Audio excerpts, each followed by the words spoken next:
This is your main man RJ from the Ringside Rant, heard only on the Visionaries Wrestling Network. So go over and subscribe across all your major platforms, iTunes, Google Play, SoundCloud, and Stitcher to hear every great interview I have every Monday on the Visionaries Wrestling Network. Go over and follow the show's page on Twitter @_Ringside Rant. Follow the network's page @BizWrestleNet. And, as always, embrace the vision.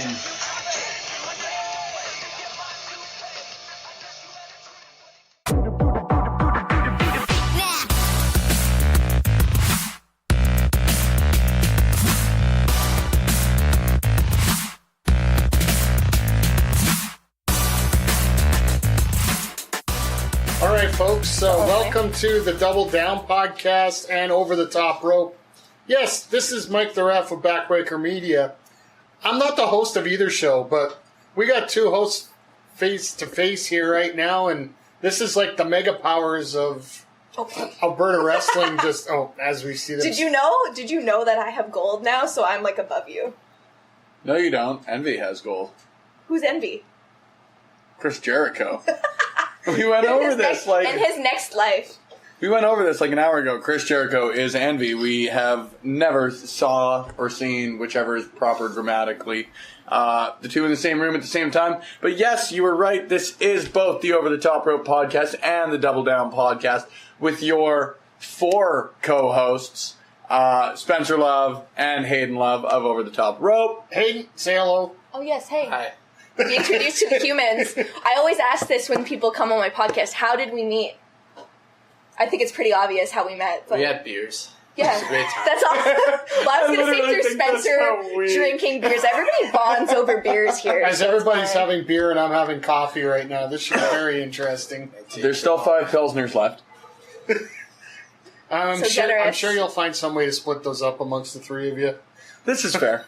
Of course, the host of Double Down Podcast, yes. KJ Cash. Hello, ladies and gentlemen. And I introduced myself already. I don't need to do that again. Michael, the referee. So, the reason we're all together, we got a hell of a lot of stuff to cover this week. We got the first night of the Mae Young Classic. That's why we're all gathered here. We just literally watched it 3 minutes ago. What we a knocked fantastic down Spencer's show. apartment door and watched it on his account. If you knocked it down, like, number one, I am clearly obtuse and did not notice you breaking my home. I know. Number two, you guys are always welcome here. Mi casa, su casa, as the Spanish say. But not only that, we got a little bit of all-in talk to talk about here, as you're still recovering from that trip to Chicago. Yeah, it's a tough time. The voice is a little gone, and I'm still the fucking loudest one here. I'm still going to wonder how long it's going to last after an hour here. But, and then, unfortunately, we'll have to talk a little bit about what's going on this week with WW, The WW. The nice thing is like, if you guys are ever going to get to a point in my show where you guys ever tune out, which I'm sure never happens. Never. Not when you talk. It's definitely during the Monday Night Raw part, because that sucked this week. We'll stick that in the middle here. That way people can get nice little popcorn. Let's go on a high note, or start on a high note. We'll do like the compliment sandwich for wrestling. Oh, I was literally going to say like the big up and down. Like start with a compliment, give something constructive, then a compliment again, close it out. All right, Beautiful. well let's start this off with probably the ultimate compliment here. And Spencer, we talked about it. You were at All In and all the festivities this past week. Was I? Did I tell anybody? Is that all those messages? Is that what that was? Many, and many of them were completely sober. Yeah, what a blast. Just to even give credit to everybody on that card. What a fantastic show, top to bottom. I've yet to rewatch it, so like, obviously the fan experience at a live event is that much better. I would give it 10 bags of popcorn out of the proverbial 10 bags of popcorn. But it was just fantastic top to bottom. I mean, Omega Pentagon was absolutely fantastic. The people who were talking about the Golden Elite versus the Luchadors match being cut short, like, shit, I would rather watch that 12-minute match than any 25-minute Bobby Lashley match in my life. I don't think they're necessarily... Sorry, go ahead. That's certainly up for debate. No, it was just...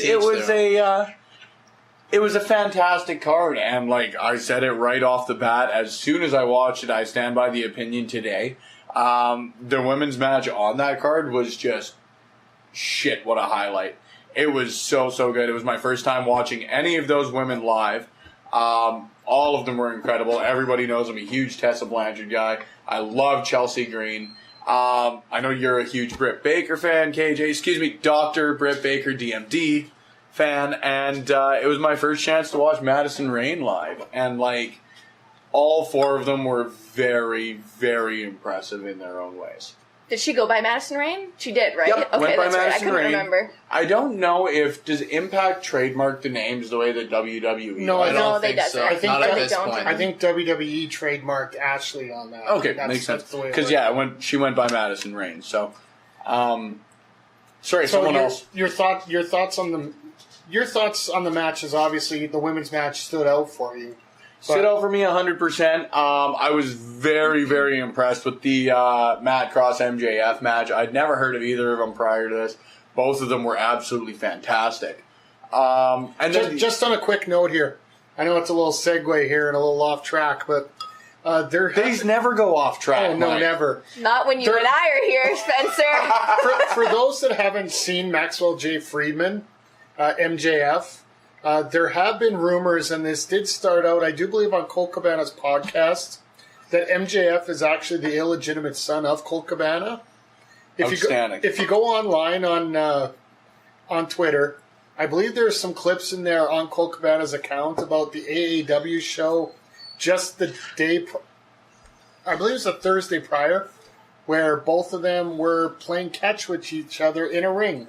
Now, I do have to give a quick shout out here because I hadn't ever heard of AAW prior to this, but have to give a quick shout out to the to my friends that I met at All In. the All Where In the show. hell were you? The All In Wrestling show. Hey, John There's far too Mayer. many to name. John Mayer was there, but Yes. lots of people I love. Sad. But friends named Sam and Kate showed me AAW, and Casey as well. Who day of this recording it is his birthday, so happy birthday, Casey. They introduced Spencer me. made friends, guys. I made lots of Aw. friends. Without But me. yeah, they looked fantastic. And the other one, so Bandito, holy shit, what a wrestler.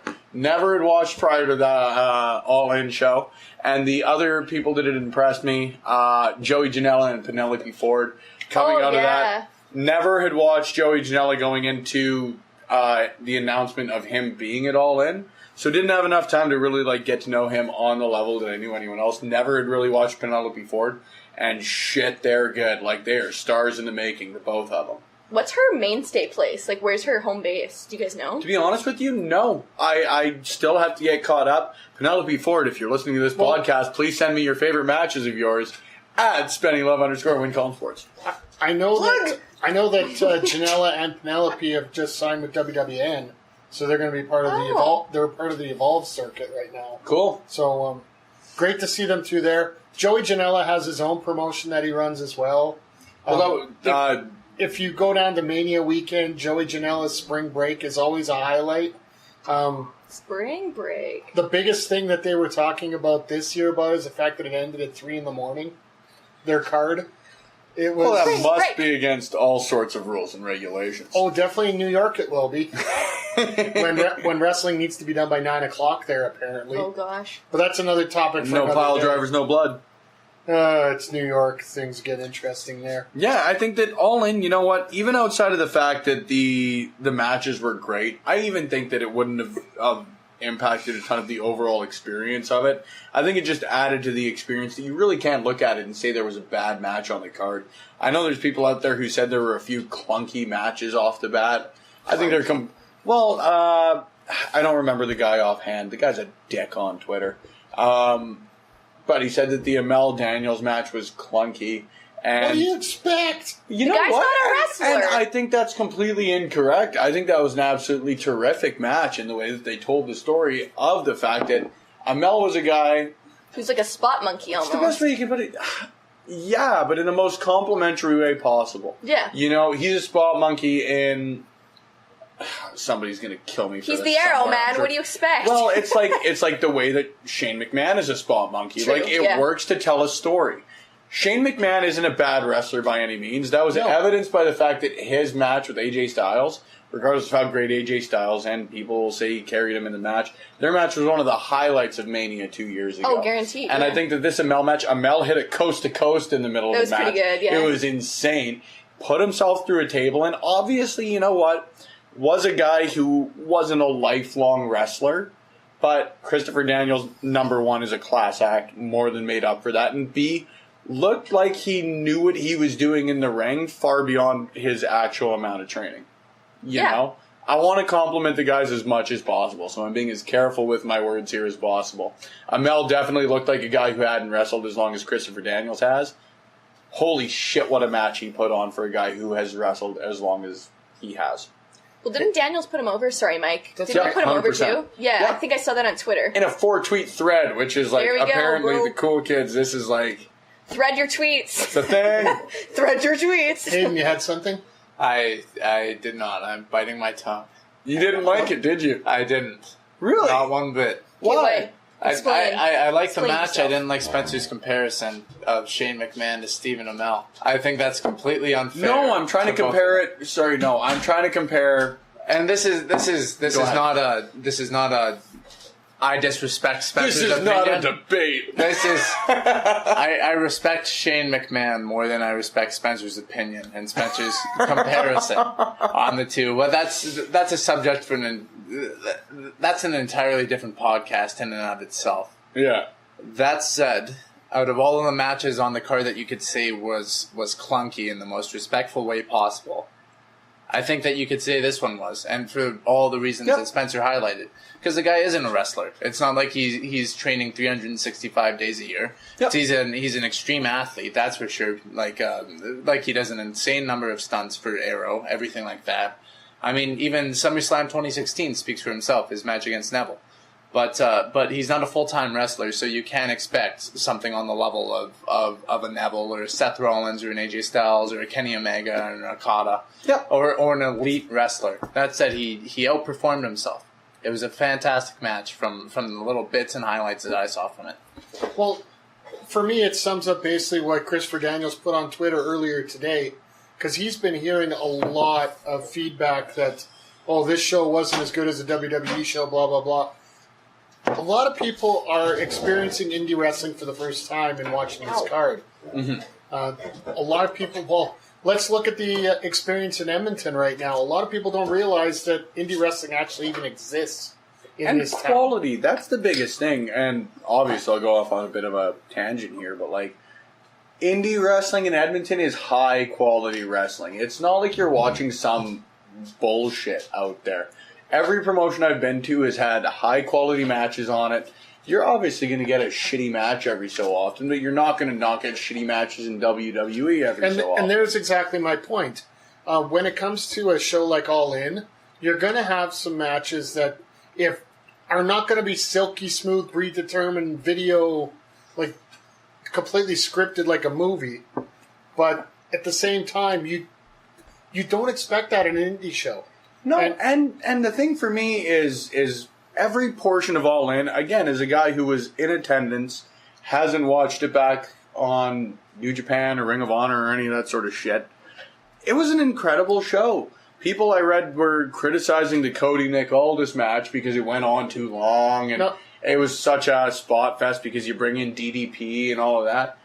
It was so cool to watch Cody Rhodes win the NWA Championship. And that's what happens at indie shows. It was so cool for me to be there. People talk about Pentagon Omega being rushed. It was an incredible match, number one. They're just fucking wrong on that point. Mm-hmm. And number two, the fact that Jericho showed up when I was literally walking around with, here's my, again, second cheap plug of the show. I was walking around with Anthony of Smart to Death podcast. And Hello, Anthony. Hello, Anthony. And talking about how I thought it was literally impossible Jericho would show up because he wouldn't do anything to bug Vince McMahon. He said so himself. Not even just enough to raise suspicion, enough that I was like, okay, shut up. The guy flew out and played a show later that night. It literally looked impossible that Jericho would be there. So it had everything for every sort of wrestling fan, regardless if you were looking for great matches. You had Omega Pentagon, you had the headlining or the main event. If you were looking for a storyline or anything like that, you got that in the Cody Rhodes match. You got a big surprise in Jericho coming back. You had an incredible women's match. You had an unannounced match that was absolutely fantastic. The pre-show, for me, SCU was getting more chance than 90% of the wrestlers on the card. I hate the Briscoes. I remember at points during the show, people around me saying, man, I am glad the Briscoes lost. Like, you're not going to get that from any pre-show match in WWE. No, not at all. Right? Like, to me, it was as great as you will ever get for a wrestling show, not just an independent wrestling show. Absolutely. For me, the nods out that went out, the references, like you were talking about Cody bringing around DDP and all the famous... Aldis walking to the ring with Tim Storm. All the previous NWA champions. That's what he was trying to do with that. Just a ton of people at ringside. And Jeff Jarrett. Yeah. Well, Jeff works with the Fight Network, so that's why he was there. But look at what happened in the women's match, the nods that came out. You had Britt Baker coming out to Adam Cole's theme. Yeah. You had Chelsea Green in the ring doing the woo woo woo. And it was awesome. and then you have Tessa Blanchard coming out with Tully and Magnum. That was cute. It warmed my heart a little bit when I saw that. I love it. I really do. You know what? I think... But the number one for me, and sorry, I'm not... No, I've favorite, ranted too much here. My favorite promo ever, frankly, I got flashbacks of it during seeing clips of this. I haven't seen the show fully myself yet, so I can't go into much detail, but Black Frickin' Machismo. With Lanny Poffo. I popped so hard for that. Even that, and that's the cool thing about All In. I am not even bringing up a match from Jay Lethal, who is an incredible wrestler, and Flip Gordon, who gave me one of the moments of the night when he came out in the over budget. Like, even the Battle Royal. That was great. Hold on. You forgot to mention it. You promised you were going to mention it every time. What? Former PWA champion. Excuse Jay me. Lethal. Former PWA champion. Jay Lethal. Thank you. And Flip Gordon, like, that was a fantastic match. And there were people who would look at that as the comedy match on the card, and it still told a story. The biggest critique I have about All In is the fact that not enough people watch Being the Elite, because that is just even a fantastic show to watch.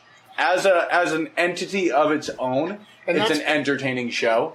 Nonetheless, the storytelling that came out of it for this entire pay-per-view. Well, that's the thing. Flip's whole entire road to All In was like, you're not going to be on All In, Flip. Yep. You're not going to... And he was on, how many episodes? Well, basically the last year. Pretty well all of them, Pretty much the last year, trying to be like, getting on this show, and it finally led to it. So I think it worked out perfectly. And also on Being Continuation. the Elite, you had one of the biggest rivalries summated thanks to some inflatable gentleman that came down to ringside. So good.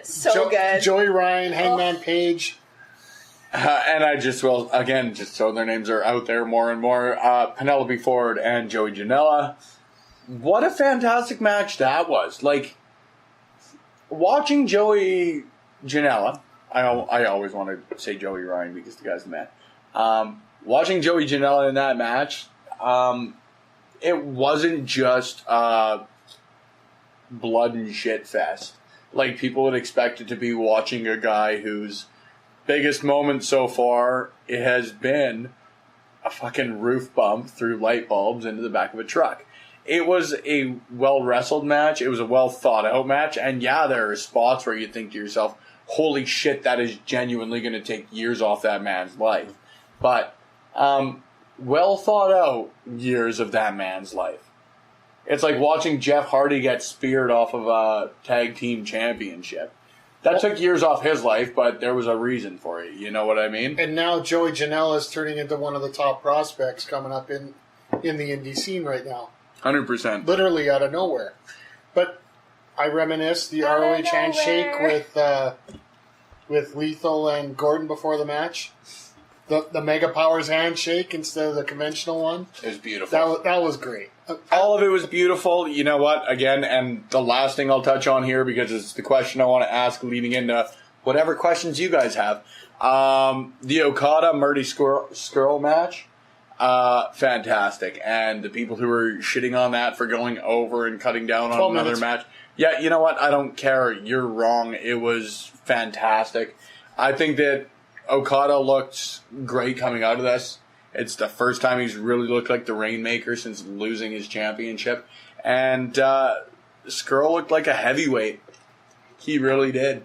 I think that is a guy who, if anyone benefited from the actual matches of this show or the developments coming out of this show, it'll be Marty. And I'm just happy for the guy. He's someone that I thought would come into this as a comedy player. And he has been more than I would have liked in the Bullet Club. And since this match at All In, like, I've been slowly sort of revising my opinion of him. Holy shit. Like, that made him for me. And I'm sure I'm not the only guy saying that, because I enjoyed him even prior to this. I was a fan, so. My question here is, the guy has only got a 6-month deal. Is he coming to WWE come WrestleMania? Marty. Marty. No. Yeah, not Okada. No, not- I shook his hand. Not I this shook time around. Okada's hand. I have two reasons why I say yes. One, you take that contract now while you got a chance. Mm-hmm. Two, his girlfriend just got signed there. Yeah, that's the only thing I would think would be a deal. And they just got a puppy. I was gonna say, they have a dog together now, so I feel They like have it's... a puppy, and there's a big difference. Well, my puppy's still a puppy, and he's 6 years old. It's small. Yeah. My puppy's I small, don't too. think this time around. I think he signs another short-term deal and then goes after that. I just don't understand why someone would sign a six. New Japan is not gonna ask him for a 6-month deal. It's gonna be Like a 3-year it's or gonna whatever. be at least a year. What did, oh my god. Even so, Omega just if signed a he's not 3-year, with New right? Japan, he can I bum around on the believe- indies for 6 months, Ring of Honor included, and make a good living. Yeah. The guy can work wherever he wants. Well, they've got all their deals with, like, Hot Topic and stuff. They're doing fine. Yep. I believe Omega's contract is up in January as well. Yeah. I think he only signed a 1 year. I thought I just saw the other day that it was, like, he signed at least for 3, I think. Didn't he? He may have re-signed a new one. I thought it was really pretty don't. recent. It was, like, the Well- last few weeks, I'm pretty sure I saw. Yeah. I'm gonna give a shout out to the Satpod guys because I was listening to them. Satpod. I want to see a one-off with Omega in the Rumble, Jericho in the Rumble, and then he just books it. And then everybody's just panicking about, is he going to come? Is he going to be signed?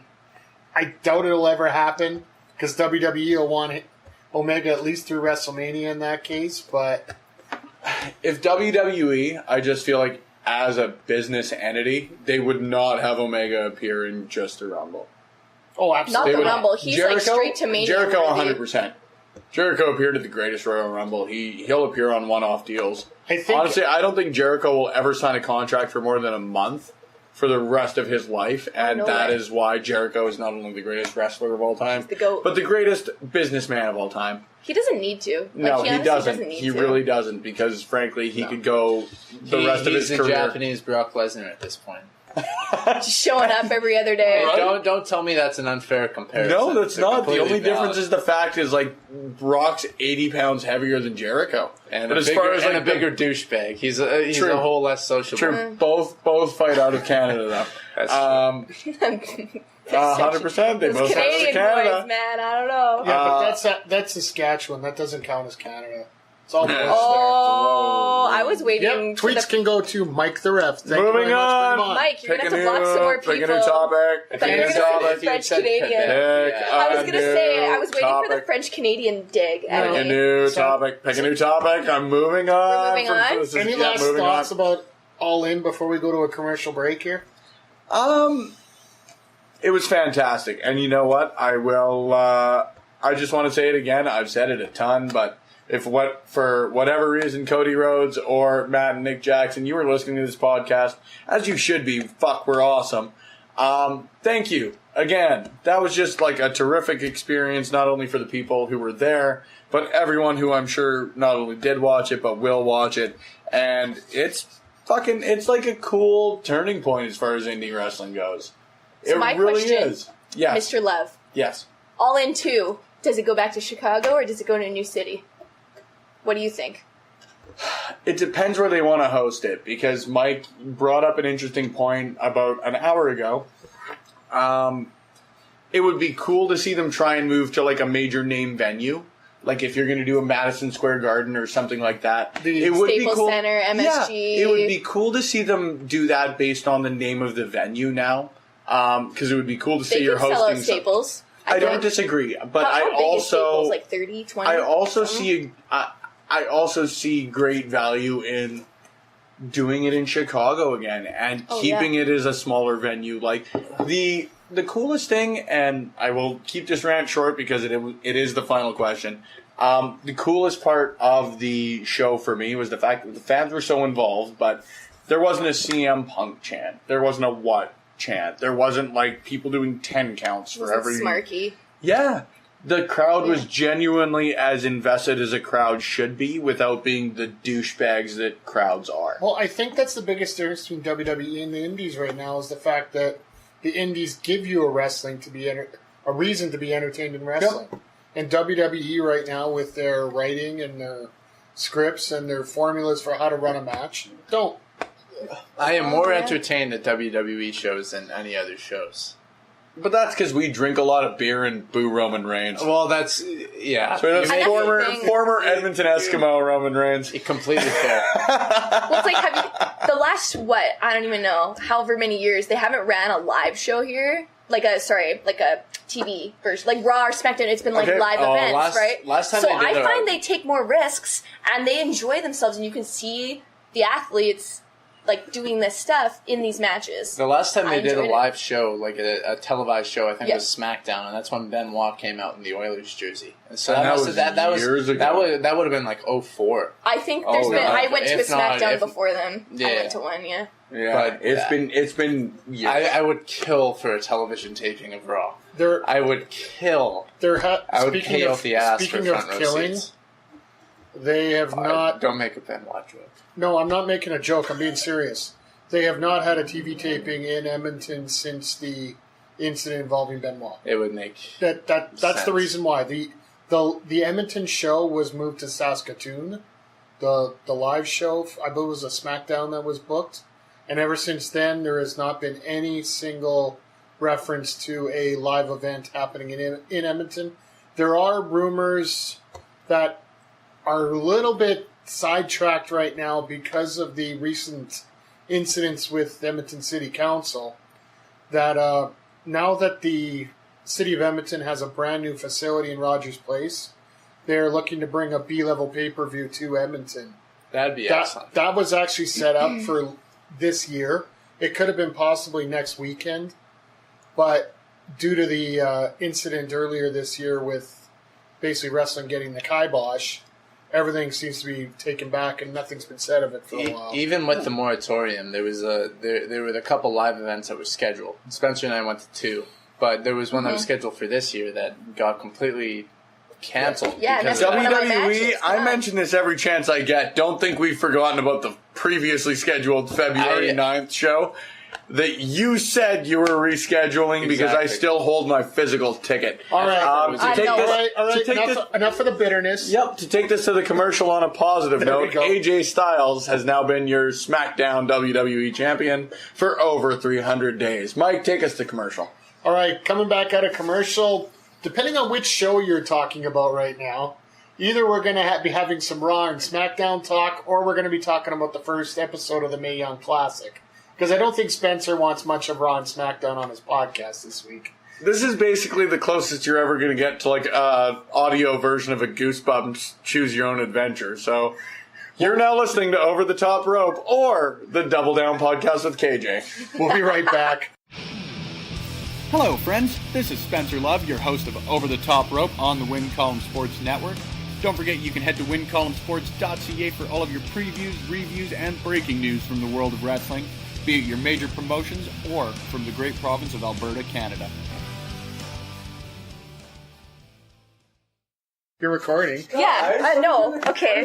No, ladies and gentlemen, I just want to inform everybody that when we were off air, I challenged Mike to a little bit of, It wasn't live. It wasn't a live show. It was taped. But no, it was a TV taping, so technically I was correct. October 2010. It wasn't a live TV taping. It was a SmackDown taping, and the only reason I remember it is because Michelle McCool and Layla dressed up as Bret Hart and Natalia in that show, and that's the biggest reason why I remember it happening. Boom! And there was a Raw show, too, that was taped, but I can't remember what happened there. You can't find it because it didn't exist. It happened. It happened because I was there, guys, and I remember exactly where I sat. Well, welcome back after the break here. We're looks like we might be hitting off the rails a little bit here, but it seems like Raw did that a little bit this week as well, so... I have nothing to say that's good, because I don't know what's happening on Raw. Like, I literally don't know what's happening. Well, there were 3 segments we got to talk about here. 3 different little scenarios we got to talk about. So, first segment was the tag match. The Bellas versus Riot Squad. All I gotta say was Brie. Brie botch. Please do not try to jump out of the ring. That's all I gotta say, because... Well, I recommend. Fuck Brie. Fool you once, fool you twice, fool you chicken soup on rice. I was gonna say, what is it? Fail once, keep try again. No, but dude, it got worse and worse. So I'm sorry, Brie, I love you, but don't. That's all I remember out of Raw was I wanted to retweet all of the GIFs. GIFs? We're a GIF home here. Okay, GIFs. Sorry, we're trying to establish that Brie Bella and Nikki Bella are a dominant team. The only thing they showed is the fact that Nikki Bella can do a rack attack still. A rack attack 2.0. 2.0. Because it's altered. She can't do the original one because her neck and back. I don't know how I feel about it. I don't like the fact that they beat the Riot Squad so easily. Well, and then to top it off, they're teaming up with Rousey at Super Showdown for a 6-man tag. Which I'm sure won't lead to a heel turn. Well, shocker. I mean, what? What is that? You can look, but you can't. There was more. There was more in the promo following this match than there actually was in the match to talk about, because you had Brie and Nikki offering their training advice, to which Ronda's like, "No, I got Natty, I'm good," and they looked rather upset.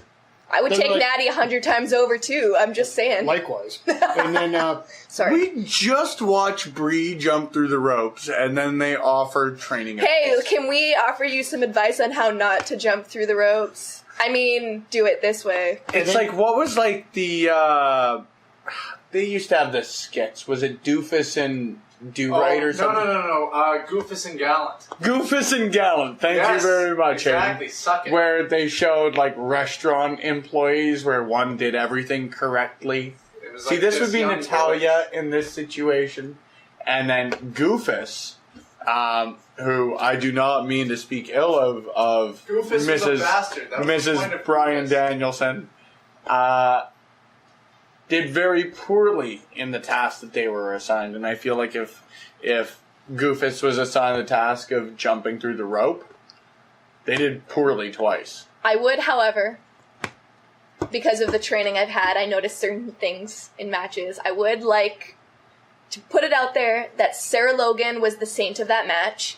She covered that botch specifically perfectly, or to the best of her ability, but I noticed it and I said, bless your soul, because otherwise that could have been terrible.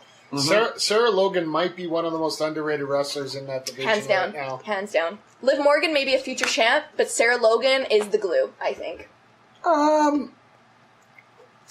Especially in this match. I think Sarah Logan is definitely underrated, but I think that she could be replaced in the Riot Squad with someone of a similar character, purely on the fact that, like, Ruby Riot's a stud in every sense of the word. Yeah, you bet. And Liv Morgan is a great character. I don't think she's utilized properly in the Riot Squad, but she's definitely, like, a WWE caliber. I don't think any of the three of them are really being used in the Riot Squad properly, but... Well, that's what you get when you have a group, right? Ruby Riot's been... Ruby hasn't been pinned. Fantastic. Yeah, Ruby probably hasn't been pinned, to be honest with you, since WrestleMania. Other than and this is just because... Mania? Yeah, this is just because I'm calling it off the top of my head.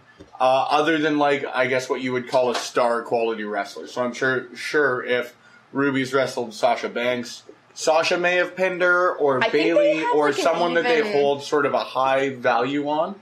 But Ruby hasn't taken a quote-unquote shitty loss, at least since Mania, and likely since before that. Because her last major loss, I remember, was the one to Charlotte at Fastlane.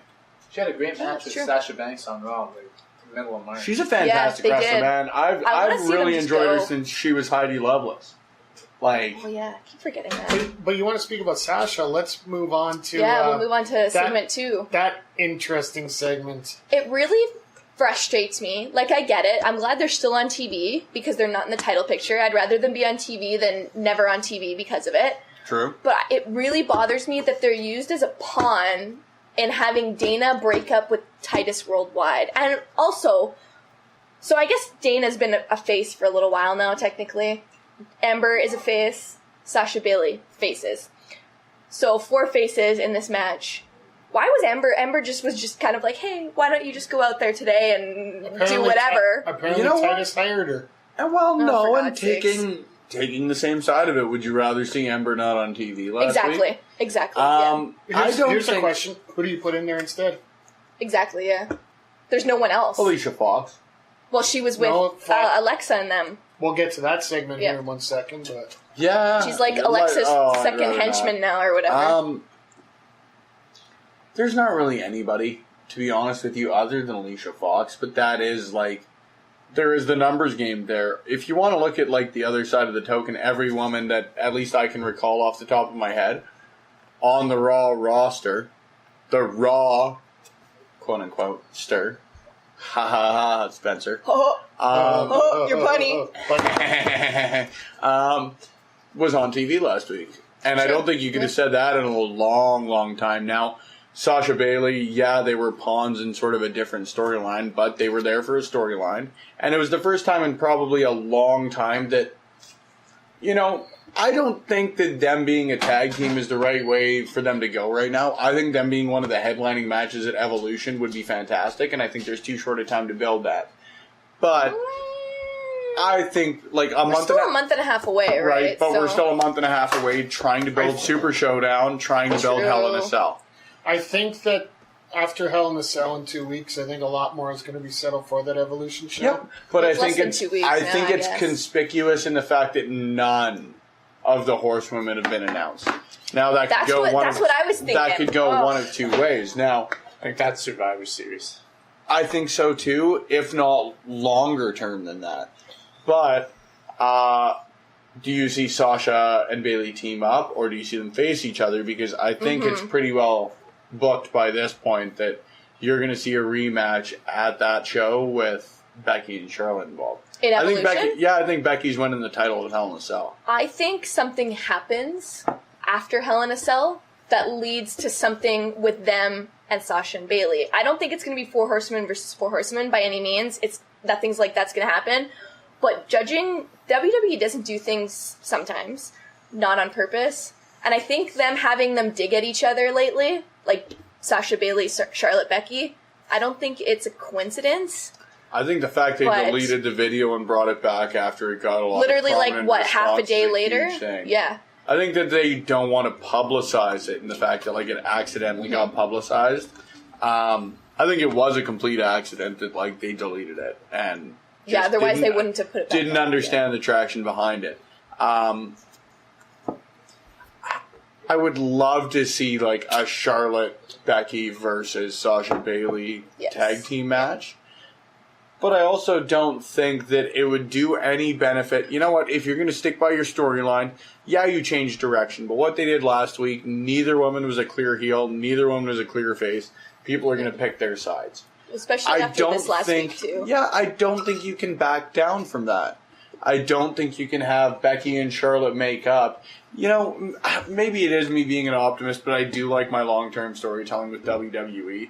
It is why, like, I'm a bigger fan of the whole Wyatt family with Randy Orton storyline than most people are. It's because they took 8 months of storyline and put it into a Mania match. The Mania match sucked, but it was 8 months of storytelling that finally got a payoff. So let's pose this question. Evolution. They say, okay, Charlotte, Becky, why don't you guys pick a partner? Completely different teams. Instead of Sasha, Bayley, Charlotte, Becky, it's Charlotte and, I don't know, Bayley, for example, versus Becky, Sasha. Switch it up. Yeah, I think you've got issues either way with Charlotte, and yeah, maybe they could play it up, but I think that story is better served during Survivor Series. I think they're gonna let this simmer, let the feuds keep going the way they are, and then they're gonna be forced to team up in the Raw versus SmackDown Survivor Series. I can't stand the damn concept, but they do it anyway match. Yeah. But if they go with what they did last year, if Becky's champ, hypothetically, let's just say, she's going to be facing, let's just say, Ronda if she's still Raw champ. Guaranteed they did that on last Becky's year. end. Right? I don't... That's what they did with Alexa and Charlotte last year. I think they're going to actually have... I think Charlotte's going to hang on to the title, and I think they're going to pull the Charlotte-Ronda match at Survivor Series. That's my opinion. It's got to be at a major pay-per-view. Why not or Mania, right? And you're going to have the blow-off between Charlotte and Becky at the Rumble, which will set kind up... of a full circle moment from when Becky got screwed out of it in, 2016? 16, I think, Yeah, back to the old kissing incident with Ric Flair. Ugh. That's why you got to bring Ric Flair back for that. Of the interviews. Oh, has it? The network pay-per-view, yeah, it has. Oh, good lord. I did not know that. I sort of agree with Hayden the more I think about it. Like, I do think that they'll pull the trigger on the 4 Horsewomen at Survivor Series. You know, I have revised my thought on... I thought they would have used Ronda versus Charlotte to build to the Survivor Series match. I think they'll do it the opposite, because I do think that Charlotte versus Ronda, even more than they think that Bella versus Ronda is the most mainstream, quote-unquote, match they can have for a pay-per-view. Charlotte versus Ronda is... It appeals to a casual fan. It appeals to... It appeals to everyone. Fan. I'm not going to list off fucking everybody it applies to. It's a Flair versus the woman in wrestling. And Ronda Rousey already is that, I think. I think that you see the 4 Horsewomen separated on this card. Becky and Charlotte will face off, whether it be in their rematch, whether it be another match, whatever. They'll face off for the championship again. Bayley and Sasha will team up against someone either high profile and win, or they'll team up against... to use the term I hate, a jobber team, lose to them and facilitate that for the breakup, and then force them to team up at Survivor Series. But I think you're going to see the 4 of them separated in some way, shape, or form. You won't see the 4 Horsewomen together. Well, they're already separated. Yeah, but you know what I mean? Like, you're not going to see the 4 Horsewomen versus the 4 Horsewomen at Evolution. Oh, not at Evolution. No. You just really won't. You're not going to see it. It's got to be 2 versus 2, I think. Yeah, and I don't think you're going to. And I don't think you're going to see Charlotte Becky versus Sasha Bayley. You're going to see them all in separate matches, just for the fact that like the 4 of them individually even can sell a card. I was saying to Spencer before Baszler lost the title that it was going to be Ronda and Baszler versus Becky, or no, not Becky, Bayley and Sasha? Yeah, exactly. For the tag titles, women's tag titles. To be frank, the other 2 Horsewomen, I couldn't tell you their names, and Jessamine Duke and Marina Schaefer. I don't know how to pronounce. I guess Duke is. But that's the point. You just said it right there. You don't know how to say their names. But I don't think it's a coincidence that they're not on NXT TV, they're doing all the live events and getting glowing reviews. I guess Duke is a bit of a prodigy. They're same thing as. But they're getting better. They're not. They haven't made a debut on the TV yet. And that's why I think they're going to skip all the way to the main roster with Shayna when she's ready to go. I don't think they're going to debut the three as a faction. With Ronda, because I don't think it's a coincidence. They haven't been on TV at all. The biggest thing is you got to make sure that in terms of the MMA circles, how many people actually know who they are? But if they show up with Shayna next to Ronda, they're going to know who they are. No, here's an idea I just had. Like, if you want to develop... So, long-term, you're developing the Riot Squad as a dominant faction. Yeah. Have the three of them show up and just beat the living hell out of the Riot Squad. Could you imagine? It would be like have the three Ruby of them versus run Ronda one roughshod. night. Have them just show up and run shit. I don't even think you would need Ronda at that point, to be honest with you. I think you take Shayna with the two. You run the three of them versus the Riot Squad, like Shayna versus Ruby, whatever iterations of those you take. Dominate them. They would have to dominate them. Big fan of the squash match. I don't know if people are as much of a fan of it as I am, but that can develop, especially when you're looking for someone like Shayna Baszler. You need to have her dominate off the bat, and the other two as well. She already really dominated. She only lost to Sane. But I'm saying you have them take out the Riot Squad, who by this point they consistently beat Sasha and Bayley, who are the two most developed wrestlers on the Raw roster. They consistently beat Natalya. They consistently beat pretty well everyone, other than Ember Moon and Dana Brooke. Okay, so let's go on to the last segment involving Raw this week. That's a story for a different podcast. I like that. We can save this setup for the Four Horsewomen for a complete separate show altogether here. But you have... I could talk about them all day. a blossoming relationship, it appears, between Alexa Bliss and Elias. Was that what was going on there? I think their mutual hate for Columbus, or distaste, for Columbus, brought them together. Yeah, well, when Alexa gave that look of she wanted to walk with Elias, that was a different look altogether there. Ooh, ooh, ooh. But then now she's back with Braun. And I was going to say, it should have been the first time that the Mixed Match Challenge was going to be announced, because that's exactly how she was with Strowman. But she's with Strowman, right? Am I tripping? With Strowman. Yeah, I was going to say. No, I know, but that's what I'm saying is, the fact that she's reverted back to sort of that character. That character. So it should have been a sign that, something was going to happen on that end, because she's playing her sort of, I guess, temporary but old character. So this breaks down into a match between Natalya and Alexa, where Alexa pulls out the armbar as a finish. A little bit of a playbook out of Ronda. I want to make a statement. Yeah, basically this is just trying to set up the fact that Ronda still has to face Alexa in a rematch. I believe she's getting that rematch at Hell in a Cell, is she not? She is. Yeah, so do you think they're going to flip the title again? No. I feel like no. Because then the title at Evolution the match at Evolution will be for the title then. And I don't think it should be. Especially because, no offense to Trish, she's not going to be coming back. Unless they give her, a Goldberg type thing. I don't know. But I don't think it's the best idea. Keep it on Ronda. Have Ronda face somebody at Evolution for the title, or put her in a tag match. I don't know. And Hayden, you got any thoughts on that? Whether it switch or not? They put it back on Alexa? No.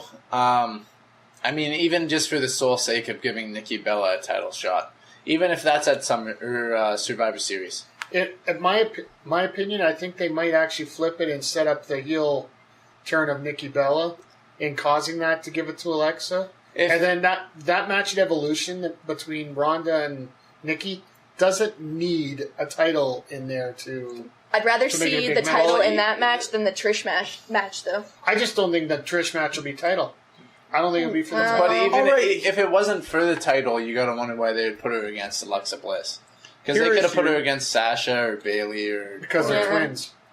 Here is your 1 minute Spencer Love summary of why they would do it. Either way, Here we go. If you keep the title on Ronda Rousey, like you said, you've got your major stars facing off for the Raw Women's Championship, which theoretically should be your biggest women's championship.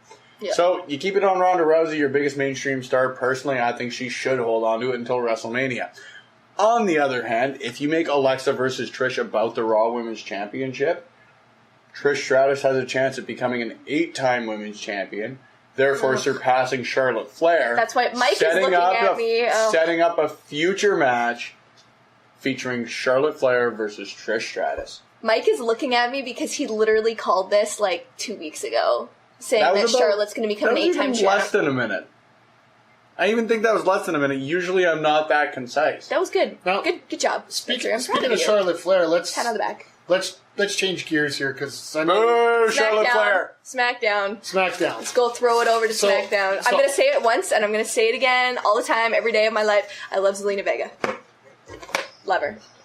Go on, Mike. So what did you think about... to be honest, I didn't get a chance to see all of SmackDown yet. I missed the ending, so I missed the Brie and the whatever and Maurice. I kind of missed it, but I saw a little bit of highlights. All I gotta say is, Zelina Vega, will you marry me? That's about it.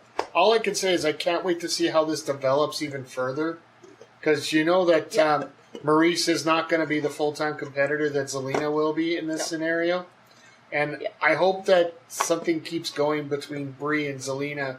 I would be very intrigued. Where you could get them in a match at Evolution, possibly. Or just a mixed tag. Is there anybody in the Cena family other than Daniel Bryan that's not a free agent? Because Brie Bella shows up wherever she feels like. Nikki Bella shows up wherever she feels like. John Cena could show up on NXT and I wouldn't be shocked by this point. Well, Daniel Bryan's hooked on SmackDown. Yeah, Daniel Bryan's, and he's stayed on SmackDown. Yeah. He had to make The Miz traded to SmackDown. The only thing I can say is John... his ass. Neither of them showed. Nikki's brother's looking for a tryout. I think we saw that on Total Bellas. Yeah. Anyway, we don't watch that show. I don't want to even bring up that show. Yeah, we're total Divas fans. I just want to say I'm happy that SmackDown is using their women like that. Like, they're using consistently at least, like, did they use, 9 of their women in 2 hours yesterday? Like, 9 of them. They used Naomi, Asuka, the Iconics. They used those 3 girls in that, the mixed tag match. Like, look at that. I loved it. I love the way they're using it. You're laughing at Brothers of Discussion again, aren't you? Nope. And then you have the match announced for Hell in the Cell between Becky and Charlotte. Yeah, so, like, look at all the women they're using. I love it. I'm happy. The same thing about Raw, though. You know, to go back to it real quick here, maybe SmackDown's using them. Not even maybe. They're using it in a direction, though. That's a difference. SmackDown's using them better. Yeah. But do you not think aligning Alicia Fox with Alexa Bliss, who have been subtly aligned for the last 2 months, isn't developing them? Well, or Mickie James, who regardless definitely. Yeah, and regardless of the fact that Mickie James' heel turn was really poorly done in the sense that it's literally to this day never been explained. Well, here... it's not consistent storytelling. Like, maybe it's bad storytelling, but it's not like they aren't getting used. There's been periods where SmackDown's been horrible. I can remember a terrible tag team division until the New Day got traded to SmackDown. There still is a terrible tag team division. You know what? Since the Bludgeon Brothers lost it, I'm enjoying it. I am happy as well. Like, I agree. When they're and their matches are always great. Maybe the storytelling's bad, but the tag team matches on SmackDown are never bad. Yeah. You know, I think that they do use them better. And, like, I'm a huge fan. I think they're being emphasized right now merely to start getting a little bit of momentum going into Evolution. That's basically what's happening. You're going to see them highlighted for the next month and a half here. As Hayden's going into some mental breakdown state. No. Either that or he's watching replays of SmackDown here in the background. One or the other. No, sorry, let me correct myself. 2010 SmackDown. But with Layla and Michelle McCool. I mean, Bret Hart and Natalya. What a rivalry. Well, that's a great way to sum up this segment here for this week in the WWE product. So we're gonna take one more commercial break here, real quick. Got to give the Sounds of Struggle their extra little pop here. I don't like you, Maniac. I don't like you. I like Maniac. Hey, by this point, like, he'll be, if not within a week of getting married, like, close to it. He'll be 8 days from getting married. Congratulations to him. Maniac, very excited for you. I love your fiancée. She's fantastic. But once we come back after the break, we're going to be talking about the Mae Young Classic in episode 1. So stay tuned.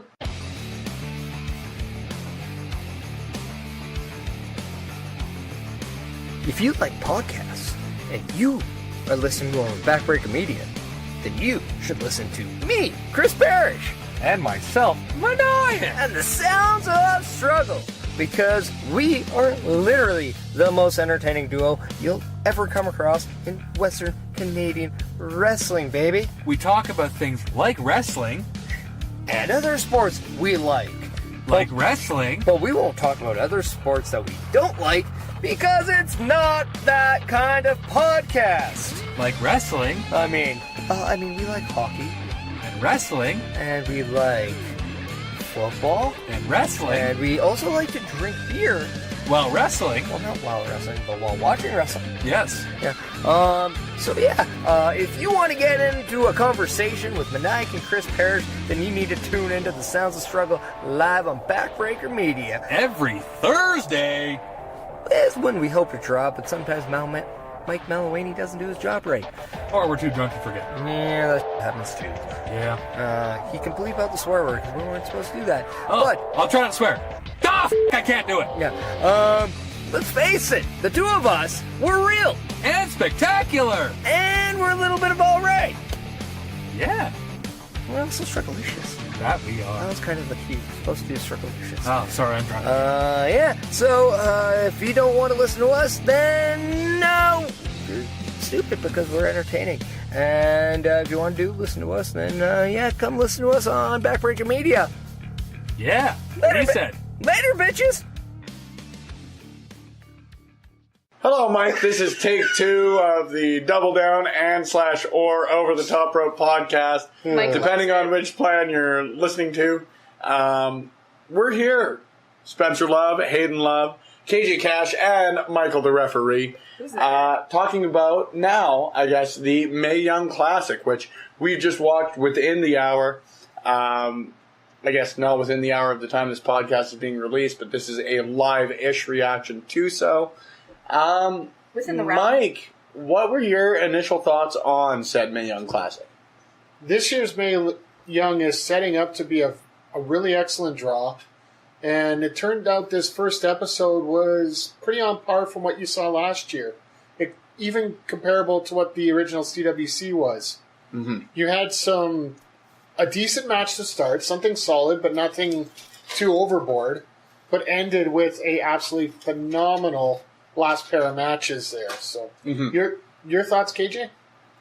I agree. I was blown away. Okay, so the main event. I'm gonna butcher her name, so I believe you're gonna say what the main event was, because I don't want to be the one that butchers it. Miko Satomura and There we Killer go. Kelly. I'm pretty sure you're going to script the Killer Kelly name, but that's okay. I was about to. It's a tongue twister. I can't speak. English is not my first language. Anywho, Oh, see. that main event, like, I've never seen either of them really wrestle before. I was very impressed, and I was on the edge of my seat. I was happy. That it made my wrestling heart happy. That's all I have to say about the whole match. Oh, and the corner submission spot was sick. That's all I have to say. Sick. Yep. And so inventive, just like my brain. But Kelly very much impressed me because I thought she would have been out-wrestled. I think she held her own. Yeah. Hayden, initial thoughts on the episode 1 of Mae Young Classic? Thoroughly enjoyable. It completely exceeded my expectations. Sort of similar to the first Cruiserweight Classic, like my main man, Mike the Ref, said. What a suck up. What a suck up. Just because somebody tries to be nice to me once, jeez. I'm nice to you like once a week. But it's not as if I went into it with low expectations, but just the quality that I saw, it was above and beyond what I expected from the girls. Yeah. I mean, Jesus Christ, Meiko Satomura, the most vicious Japanese woman I've ever seen. Ever. Oh, man, 100%. But before we get to the main event, Mike, you are a professional announcer, so you're going to go through here one by one. Give me your first match and general thoughts. You're going to start us off Well, on you each didn't one give of us these. your thoughts on the show yet. Oh, overall? Yeah. Fuck, sorry, I thought I did. Sorry, this is... He's too busy eating chips. It's a very... Yeah, 100%. I will give my cheap plug here again to Lay's Salt and Vinegar. Did they send you free stuff? Because I want No, they don't, but man, if they do, Lay's would love it. Even just a couple of the smaller bags. I don't need the family size. Send us ketchup chips. We're Canadian. Can Anyway. you tell you're on like the OTTR portion of this?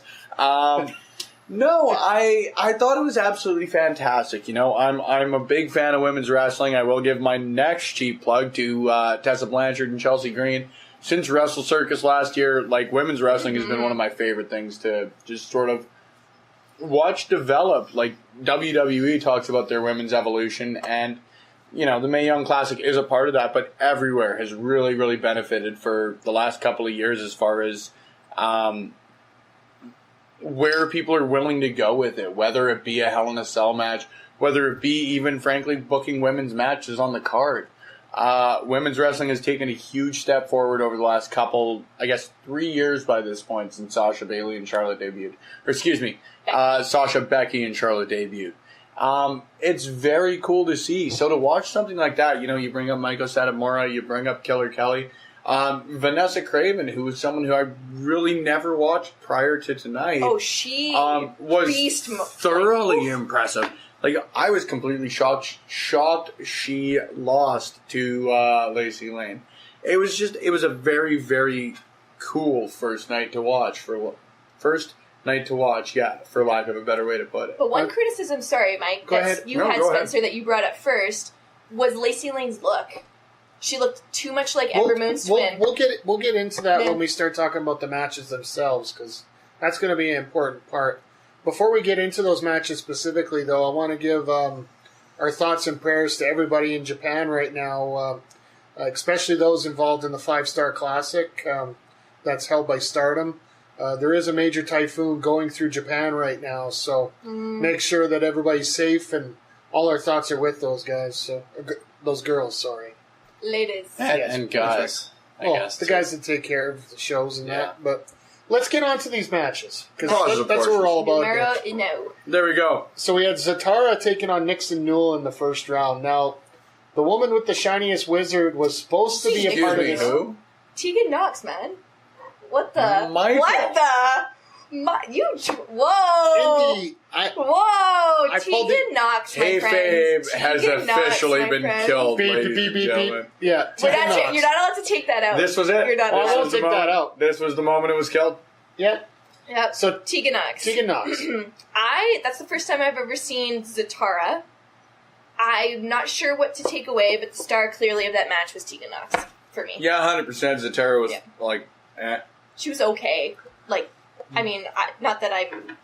Yeah. It was like, you know, when you go to a buffet that has limited options, so, like, you're satisfied with your breakfast? That was Zatara. That was, like, my first meal of the day. My first meal of the day was like, okay, here's this component. But cool, they've got, like, an interesting fruit salad, and the interesting fruit salad to that was Tegan Knox. Yeah, fruit salad is a great way to put it. With that gear, she was. It was like, not only do you have cantaloupe, but you also have the honeydew to balance that fruit salad. You never put cantaloupe in a fucking fruit salad. Are you kidding? No, you never put tomato. Okay, back on track. Back on track. Personally, in my opinion, the reason that the name Nixon Newell got stuck in my head is watching her in the Indies prior to being signed in WWE. I thought, hopefully we'll see it in the future here, but she has a lot more in the tank than what she had in this match. She did pull out the victory thanks to that Shining Wizard. And for me, it was just such a melodic pace. It wasn't anything bad. It was just something to get you a nice taste and get you involved in the matchup. So the right person won. Yeah, absolutely. That's all I got to say. The right person won. Yeah, 100%. Thanks for coming out, Zatara. Well, that's your second year in Go back to Chile. Second year in this tournament, and... No, it isn't, is it? Yeah, it was her second year in this that event. shows how much I pay attention. So, let's go on to our next match. We had Rhea Ripley and MJ Jenkins. Now, Rhea Ripley is a beast. Beast mode. Right on, yeah, exactly. Woo. Yeah, I think everyone here is in agreement on that one. Rhea Ripley. That girl. Not going to spoil anything here, but absolutely fantastic. Even very cool to watch, like the pre-match vignette where it shows the character development since last year. Yeah. It is cool that you got a different Rhea Ripley this year, and man, she was dominant. You know, I know you guys have a very different opinion on MJ Jenkins than I did. I didn't really enjoy watching her, My eyes were fixated that whole match on Rhea Ripley. She was sick. Oh, guaranteed. Oh, she absolutely dominated, I'd say a good 75% of this match. Yep. And any spot that MJ got, like, I've seen MJ work, but her work primarily is with people that I'm not going to say are at the level of Rhea Ripley, but just the size, the power, the domination. I don't think she's been booked against many people that big and tough like that. Mm-hmm. And that pump handle power bomb. My goodness. Props to both right there. Props to both. It looks sick. Absolutely. Yep. You know what? I think that MJ will likely be in the third Mae Young Classic and go far. I think that this year it was simply not her year. Her inexperience showed, I think. I wouldn't disagree with you there. I really wouldn't. I think that she could have, she was the perfect first round opponent. Oh, there we go. I think that's a good way to put it. And the right person won again in this match. And the right person won. Michael, third match. Speaking of right person won and not, the Mountain, Vanessa Craven, a little bit of Canadian content here. My Lord. Good Canadian girl. I could not believe that Ember Moon was in this match. How did Ember Moon lose? She won somehow versus the monster. What am I talking about? I'm just kidding. She, folks, if you didn't get a chance to see it, go check it out. Lacey Lane essentially has a knockdown version of her gear with hair and colors and makeup and with blonde dreadlocks, and even down to the eyes, thigh colors change. And I don't think she's a bad wrestler whatsoever. No, she's good. I thought she was very good in this match, especially up against. This was the first match that really sort of caught the first my eye. match. Yeah, there were Tegan Knox was fantastic. Rhea Ripley was fantastic. But their matches, I was very focused on them individually. This was the first match I really watched because both wrestlers in it were fantastic. But Lacey Lane and Ember Moon, to me, I will never... It was the first thing I thought was that this is an Ember Moon as soon as clone. she walked out and she was kind of standing/walking, posing. Same, almost she's got Ember? sort of just sort of same hunched over walk, with the hood, rips down the bandana, whips the hair back. It's if you're in wrestling, at least as someone who's never done it before, you need to be completely unique if you want to get yourself over. And I feel like for myself, in my first experience with Lacey Lane, the first thing I thought was Ember Moon does this better. She was nothing like she was not similar to Ember Moon. She was Ember Moon. Folks, man, I'll sum it up this. BS. She'll get sent up to the main roster and she'll be known as Jade Moon. So there'll be Ember and Jade Moon. Twins. Ember's creepy admirer. Well, okay. I want to be just like you. On tonight's edition in Bad Things to Happen to Wrestling. Let's get past the look right now and let's go to the match. The actual match, they booked it. I am not a fan of David and Goliath matches. I hate them. I hate them so much. But this match, I loved the way they booked it. It was entertaining, but you knew exactly who the powerhouse was and who the smaller, faster one was. Take away from that, I loved the way they did it. It was entertaining. For me, they booked it as the David and Goliath match, but how can you not do that with Vanessa Craven? Well, that's true. The only person that I've seen that actually is near her size, there's two people I've seen. One is in this tournament in Allison Kay, and the other one's Jessica Havoc. Mm-hmm. Other than that, I don't know who you booked to make it look like this isn't David. Ray is almost as big as her. Size, height-wise? Yeah. Okay. Height and size, yeah. I think even Ray might have a little bit of a muscle advantage, though. She's Possibly. pretty built. Admittedly, this is the first Vanessa Craven match I've watched start to finish, and I am already excited for Vanessa Craven versus Nia Jax. That is a match that if you're going to book a hoss fight in the women's division... Just a slugfest. Oh, 100%. And I think that it would even be a good contrast in styles. They're both quick, but you know what? As powerful as Craven is, I would consider her a quick wrestler. And as quick as Jax is, I would still consider her a power wrestler. You know what? Neither of them, for their size, are deficient in the sort of other side of what they do. You know what I mean? Mm-hmm. I think that would genuinely be an entertaining match. But in the end here, you have Lacey Lane pull off a crucifix bomb to sneak out a 1, 2, 3. That was really dumb. I think Vanessa Craven moving on. She just offers... You mean Lacey Lane moving on? No, I'm talking hypothetically. I think Vanessa Craven moving on, even knowing sort of what I do now, even watching the match, it reinforces that I think that she would have been a more interesting option moving on. I agree. I think that you're going to find people, again, not being familiar with all the wrestlers completely, not watching the rest of the matches like I have tonight, you know. I could watch someone who comes along that changes my opinion on this completely. I will give the disclaimer here. But watching Craven tonight, I think that her moving on as a 6'2" woman in something that is, even last year, was dominated by, like, Baszler's not a tall woman. She's definitely a powerful woman, but she's she's not a monster in the sense that I watched Vanessa Craven tonight. I think that she would have offered a way more unique presence moving forward than someone who my initial thought was, well, Ember does it better. Athena does it better. It distracted from it, yeah. Yep. And again, I don't want to make that sound like I'm shitting on the match or even shitting on Lacey Lane. I think she's got a ton of potential, but she'll have to change it up.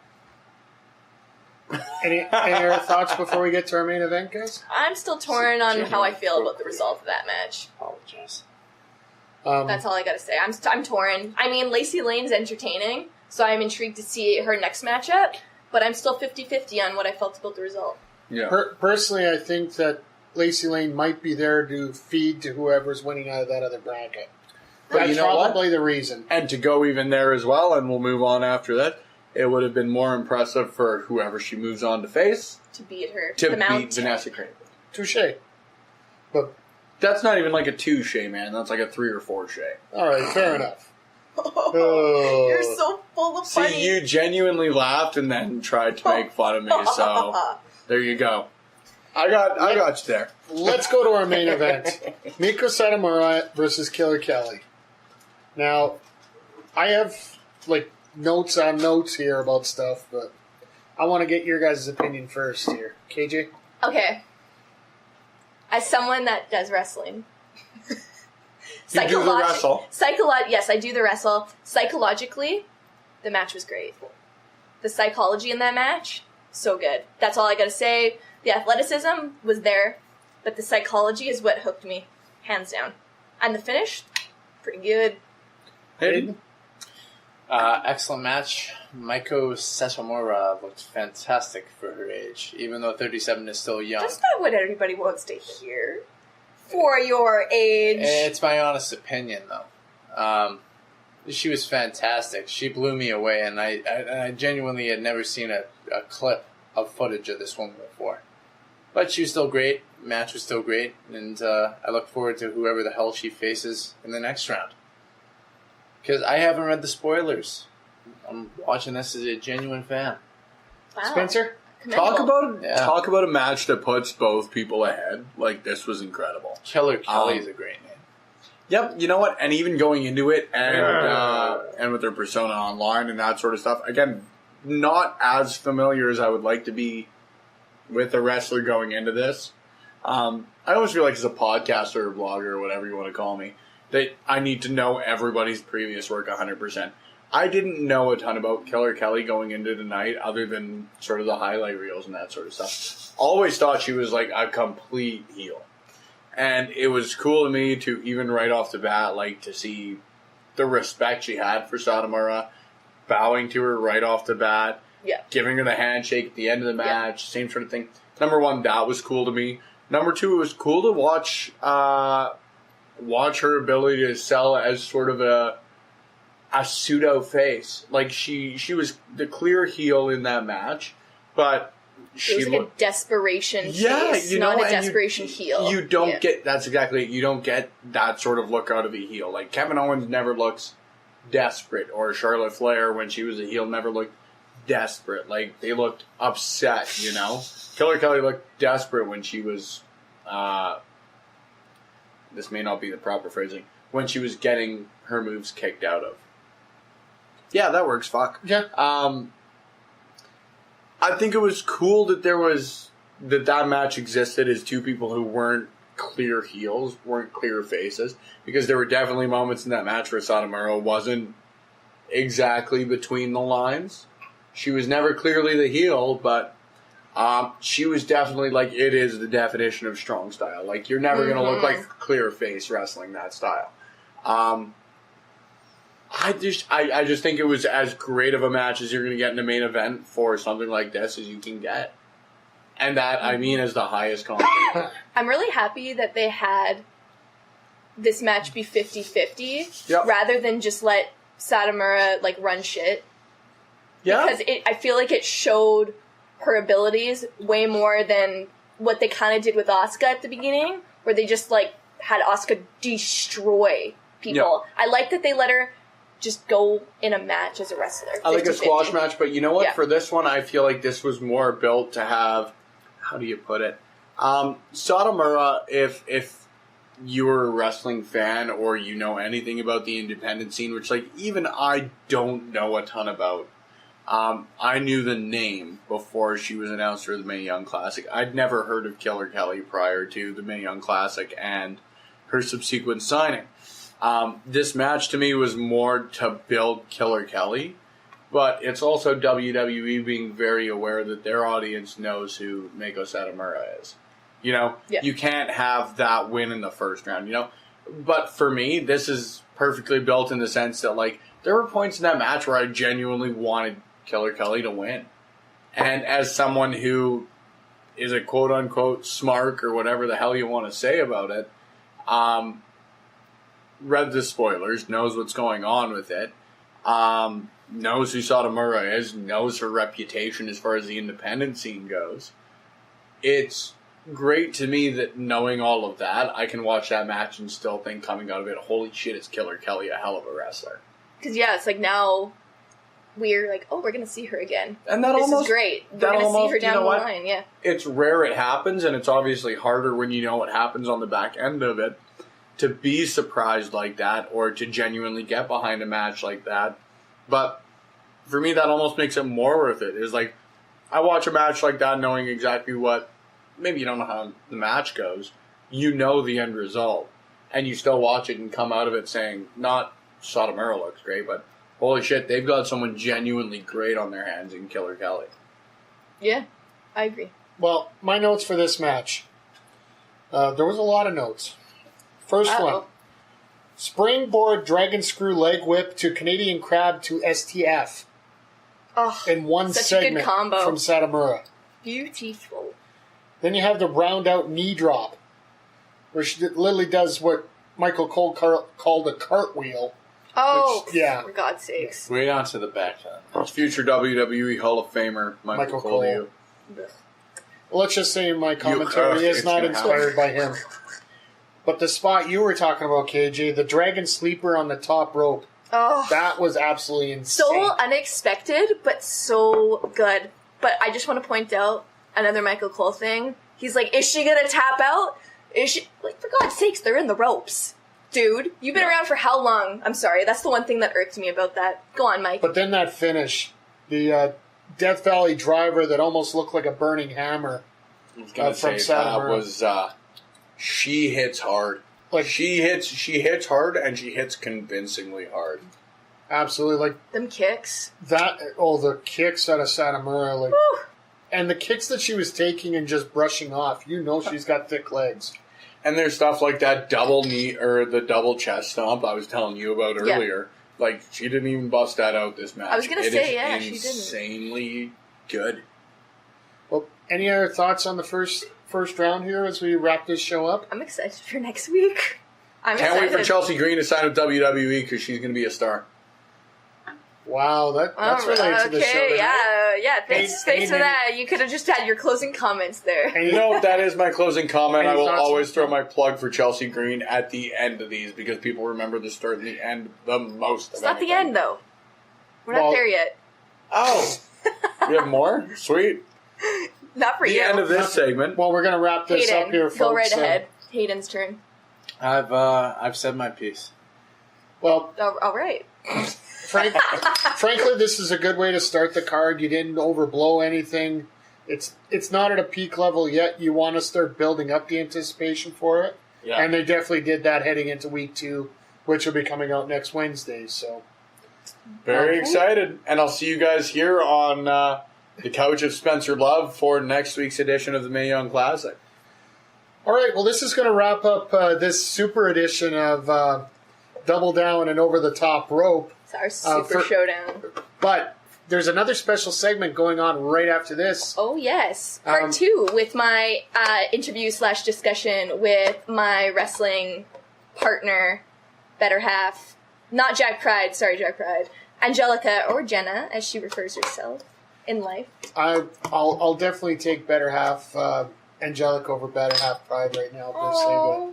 Well, he brings me donuts and food sometimes. All right, well, sorry, Jenna, love you too. Whatever rocks your boat there.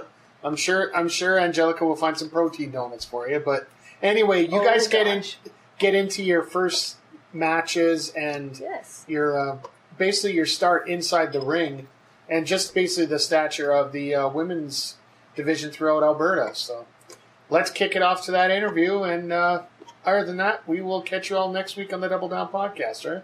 Mike, say your cheesy closing part that you always say. Do you want to plug yourself too? Before you can follow me at Kayla Jamies on Instagram and Twitter, as the usual. And make sure you check out Backbreaker Media. But just remember, folks, if you're going to have any false finishes, make sure you follow up with a double down. Play my music.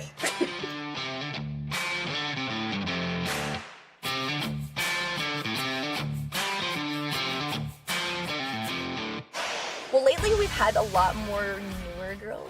Yeah, there's been a lot. Yeah. So it's kind of hard to try new things when you have new girls coming up through like the indies in like Western Canada, because I was like this too. Obviously, it wasn't that long ago that I was really, really green. Like I'm still green, but like not, fresh out the training ring. You know what I mean? Like, so it's just kind of like now I'm more willing to, hey, throw me into the crowd, like do stuff like that, right? Exactly. Where it's like you can't go past, just be a little bit more creative is what I'm trying to say, right? Steele and I did my first cage match a couple months ago, so it was ridiculous. I never thought that I would be in a cage match, so that was something I was super jelly about when I saw it, because I said, it's not against me! Yeah, I know, right? Well, it was I'm so mad. One of the funnest matches ever, and we've got some good ideas for the future, the very near future, so I love it. If you're up for it.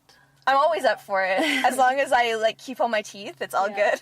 No, but I'm super excited that there are a lot of girls getting into this now. Like every year we're getting more and more, and I love working them too, because it just brings me back and kind of reteaches me some things, and to really know, it challenges me to. Well, it kind of makes you slow down and think a little. Oh yeah.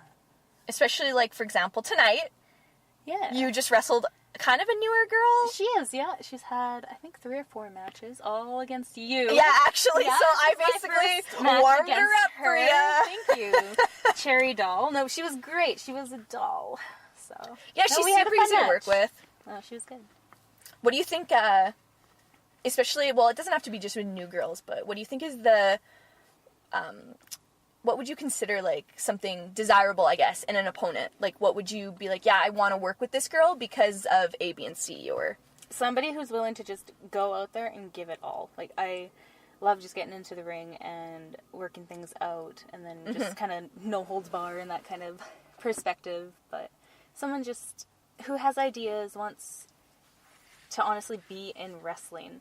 Not just to be out there to be a pretty face, or not just to show off to their friends, but just somebody who loves wrestling, and you can really, really see their passion in it. I'm super happy when I meet people who are just motivated and who come from a similar background like me, and just always have had the passion, or they're really super into wrestling. Well, it's like I always say that I don't care how much experience you've had. Yeah. I want somebody that's, like, willing to, like, work with me. You know what I mean? Like, work with me a little bit, be friendly, be easy, you know? Yes. And it's kind of funny because I always said at the beginning of when I started wrestling is that I remember Phil LaFawn, because he used to, like, do our, we did a lot what day with did Phil he train? LaFawn. I owe Sunday a lot trainings. of him. Yeah. We did quite a few with him, and Oh, he was wonderful. he's great. I miss him, yeah. Adore him. But I remember one time, I don't know if you were at this training session, but I'm just going to say it anyways. He had us sit in the middle of the ring before we even started to warm up, and he's like, everybody just sit. Yeah. We sat in this circle. I remember he specifically says, what do you want? Yes, I was there. Yeah. Were you? Okay, he's like, what do you want out of, like, this experience? Yeah. Like, not just of wrestling, but, like, in this experience. And I remember thinking... That blew my mind when he did that. Yeah, I was like, it made me think, and I was glad I didn't go first. I think I was second or third. But I was, like, thinking, I said, what do I really want? And I remember thinking, and telling out loud, I said, I just want people to want to wrestle me. Yeah. I just want, like, obviously I want to enjoy myself and have fun and find myself, but out of that realm, I want people to want to wrestle me.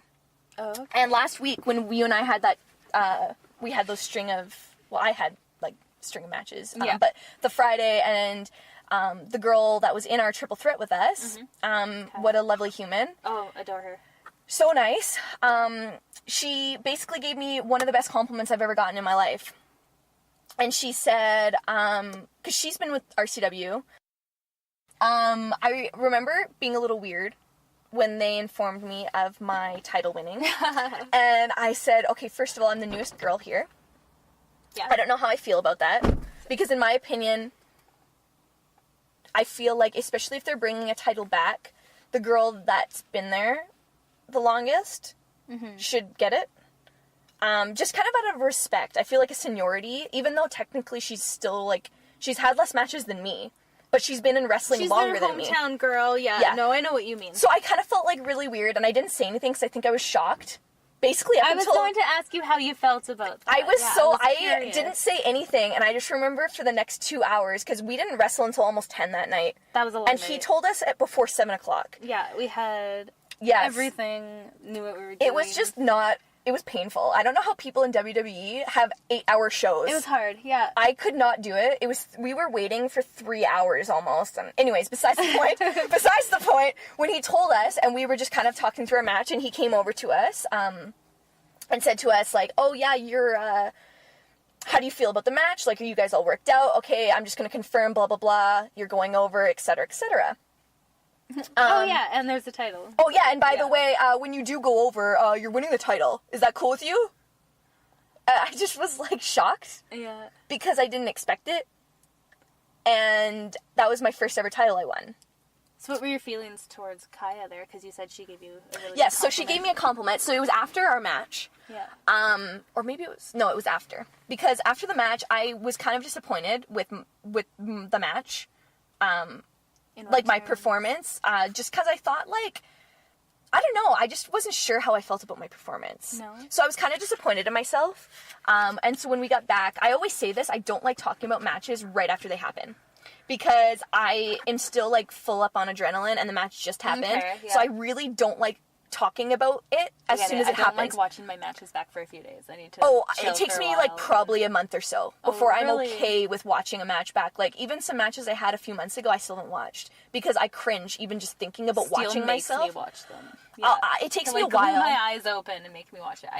It's hard. Like, I know some of the guys, like, they've watched my matches, and like, I'll use Jude Dawkins as an example. He watches my matches, and when I go up to train, he'll say, hey, I noticed you did A, B, and C, and he'll ask me, like, what my thoughts are, and then he'll say, how about you try A, B, and C? So he's you know what I mean? very analytical. So he gives me that, and I always ask, because, like, my best friend in wrestling, obviously besides you, is Mr. Pride. Mm-hmm. And so him and I talk about wrestling all the time, and I always ask him, I'm like, what, total kayfabe this, but I always ask him, I said, Mike, what is your Mike opinion? I don't want to hear your business opinion. I was like, can you just tell me, you know, just don't bullshit it, basically, don't sugarcoat anything, and I'll, you know, and he'll always tell me, like, what he thinks. Sometimes it's the hardest thing to hear, though. Steele does it to me, too, and I always appreciate it because he will sandwich it. He'll give me something good, something I need to work on, and then something good again. So it's like, oh, Man, thank you for businessman. I know, right? Oh, thank God. you for babying me in this, but Yeah, it's just like, can you just tell me if it was shitty or not? yeah, right? But it's kind of funny because we may think it's shitty, but then the audience does not know. And that's where I have to remind myself that, like, it may not have been the performance we thought of in our head or what we wanted to do at the moment, but the audience didn't know what was supposed to happen. You really Unless sound it was... like, you sound like the Irishman here, He always reminds me of that. He's like, did they know you messed always up? been there for me since day one. He was one of my sweetheart. favorite people to learn from. He's taught me so much. He's really taken me under his wing in wrestling. I owe a lot to that man. I say it once, I'll say it 1,000 times. The day that man opens a school, I'm first in line. Yeah.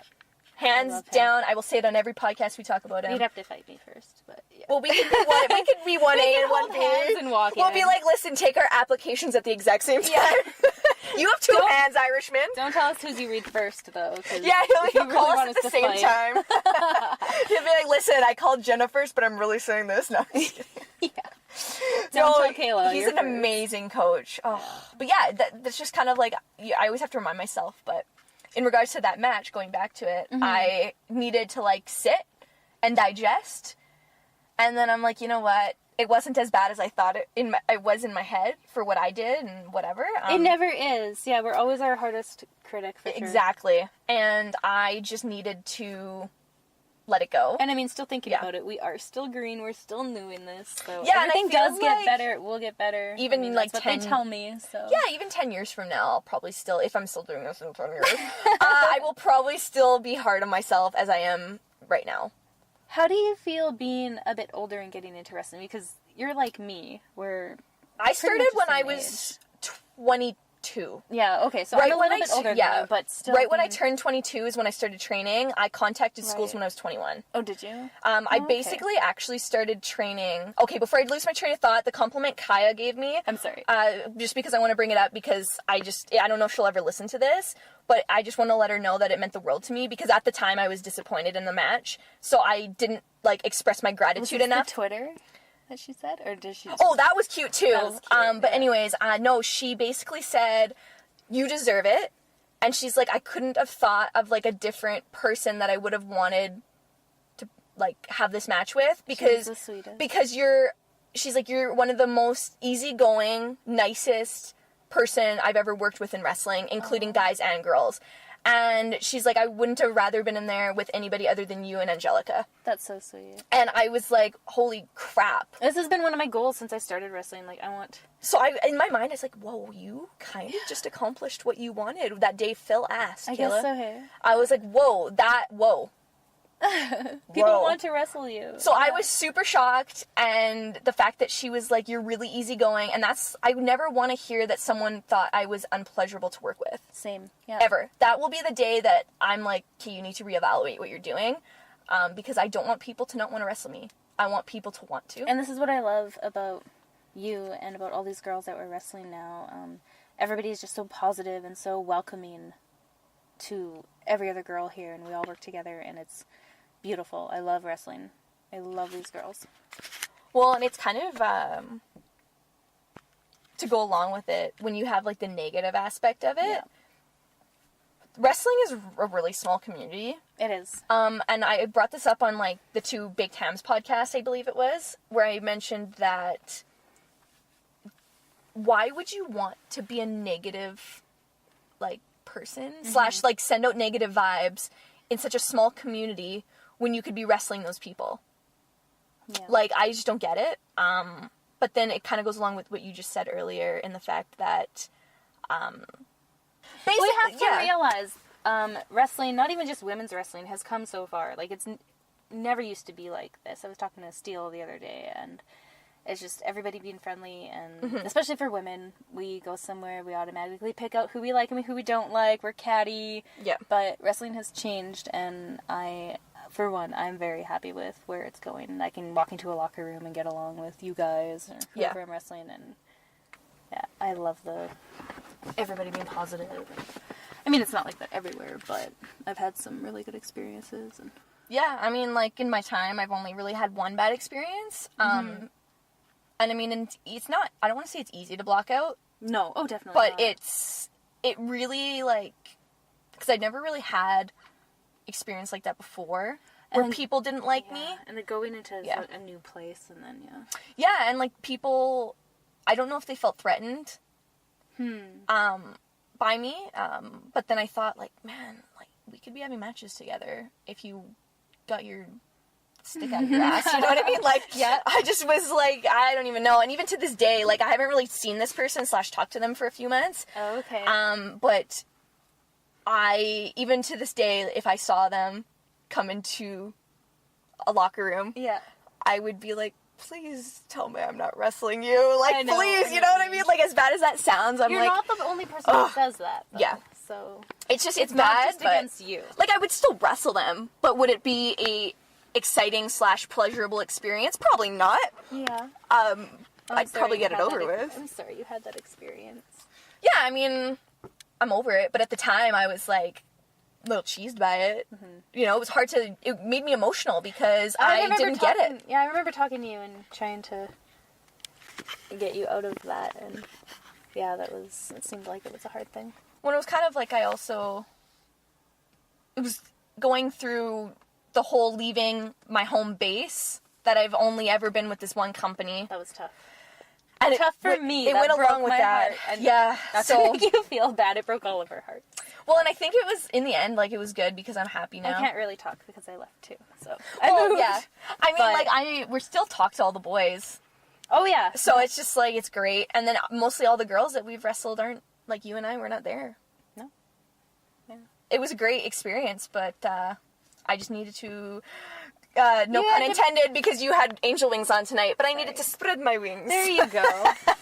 Spread those wings. You got it. You have to branch out. You got to see. Oh, yeah. There's always more out there for wrestling, and the point is to travel and just meet new people, and that's one of the things that I love about wrestling. I love going anywhere I can. I love going to BC. Some of the girls out there are amazing, and those promotions out there are so nice. Everybody's great. So it's just, you got to get out, and it's wonderful once you cut that out. It's probably, where do you think they are? Okay, anyways, so going back to wrestling.